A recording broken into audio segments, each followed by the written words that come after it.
بسم اللہ الرحمن الرحیم۔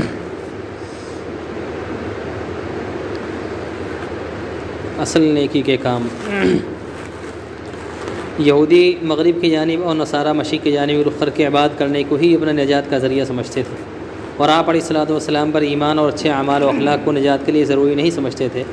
اس لیے انہیں نصیحت کی گئی کہ مشرق و مغرب کی جانب رخ کر لینا ہی کافی نہیں، بلکہ نیکی کے اہم اور ضروری کام یہ ہیں کہ اللہ اور آخرت کے دن پر، فرشتوں، تمام آسمانی کتابوں اور نبیوں پر ایمان لاؤ، پھر ایمان کے تقاضے اور اللہ کی رضا کے مطابق رشتہ داروں، یتیموں، غریبوں، مسافروں، سوال کرنے والوں کی مالی مدد کے ساتھ ہی نماز، زکوٰۃ کی ادائیگی کا اہتمام کرو، عہدوں کو پورا کرو، مالی پریشانی، جسمانی بیماری اور راہ خدا میں دشمن کے مقابلے میں صبر و استقامت اختیار کرو۔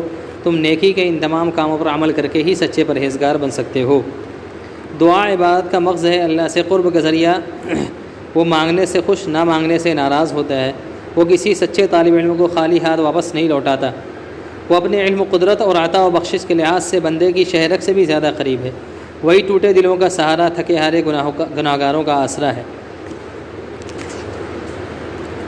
حضرت عمرو بن جموح انصاری رضی اللہ عنہ مالدار صحابی تھے۔ انہوں نے عرض کیا، یا رسول اللہ، ہم کس پر خرچ کریں؟ آپ نے فرمایا، تمہاری حلال و پاکیزہ کمائی کے اصل حقدار تمہارے والدین، رشتہ دار، ماں باپ کے سائے سے محروم یتیم، مسکین اور ضرورت مند مسافر ہیں۔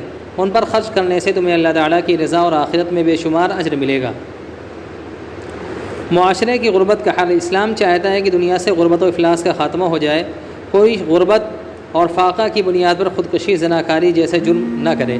اللہ تعالیٰ نے معاشرے سے غربت ختم کرنے کے لیے اصول مقرر فرمایا کہ ہر شخص حلال طریقے پر مال و دولت حاصل کرے اور اپنی جائز ضروریات پوری کرنے کے بعد باقی مال ضرورت مندوں میں تقسیم کرتا رہے، اور اس حکم پر عمل کرنے سے معاشرے میں کوئی شخص غریب نہیں رہے گا۔ اللہ تعالیٰ نے ہر عاقل بالغ مسلمان مرد و عورت پر 5 وقت کی نمازیں فرض کی ہیں اور وقت کی پابندی کے ساتھ نمازوں کے ادا کرنے کا حکم دیا ہے۔ اور چونکہ عصر کا وقت کام کاج کی اور کاروباری مصروفیت کو ہوتا ہے، اس لیے خاص طور پر عصر کی نماز کا اہتمام اور ساتھ ہی نہایت سکون وقار اور حضور قلب کے ساتھ اللہ کے سامنے کھڑے ہو کر عبادت کرنے کا حکم دیا گیا۔ نیک بندوں کے ساتھ اللہ کی مدد۔ حضرت موسیٰ علیہ السلام کے بعد بنی اسرائیل پر جالوت بادشاہ مسلط ہوا تو اس وقت کے نبی حضرت شموئیل علیہ السلام نے طاؤت نامی شخص کو سالانہ مقرر کر دیا۔ جب کوئی شخص جالوت کا مقابلہ کرنے کی جرت نہ کر سکا تو حضرت داؤد علیہ السلام کو غیرت آئی اور کم عمری کے باوجود اپنے سپہ سالار سے مقابلہ کرنے کی یاد مانگی۔ چنانچہ حضرت داؤد علیہ السلام نے اس کے سر پر زور سے ایک پتھر مارا، جس کی وجہ سے وہ زمین پر گر پڑا، اور داؤد علیہ السلام نے خود اس کی تلوار سے اس کا سر قلم کر دیا۔ اس طرح اللہ تعالیٰ اپنے نیک بندوں کی مدد فرماتے ہیں اور دشمن کے مقابلے میں انہیں کامیابی عطا فرماتے ہیں۔ بخت نصر بادشاہ نے بیت المقدس کو بری طرح برباد کر دیا۔ جب حضرت عزیر علیہ السلام کو وہاں سے گزر ہوا، تباہی دیکھ کر افسوس سے کہنے لگے کہ اس گئی گزری بستی کو اللہ تعالیٰ دوبارہ کیسے زندہ کریں گے؟ اللہ تعالیٰ نے ان پر موت طاری کر دی۔ سواری کا گدھا مر گیا، ہڈیاں گل سلک کر ریزہ ہو گئی۔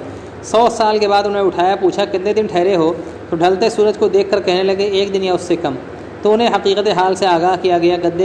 گدھے کی بوسیدہ ہڈیوں کو جوڑ کر اس کے سامنے زندہ کر دیا گیا۔ اتنی طویل مدت میں ان کے کھانے پینے کی چیزیں بھی خراب نہیں ہوئیں اور وہ بستی بھی دوبارہ آباد ہو چکی تھی۔ یہ سب حالات دیکھنے کے بعد حضرت عزیر علیہ السلام کہنے لگے کہ میرے یقین میں اور اضافہ ہو گیا کہ اللہ تعالیٰ ہر چیز پر قادر ہے۔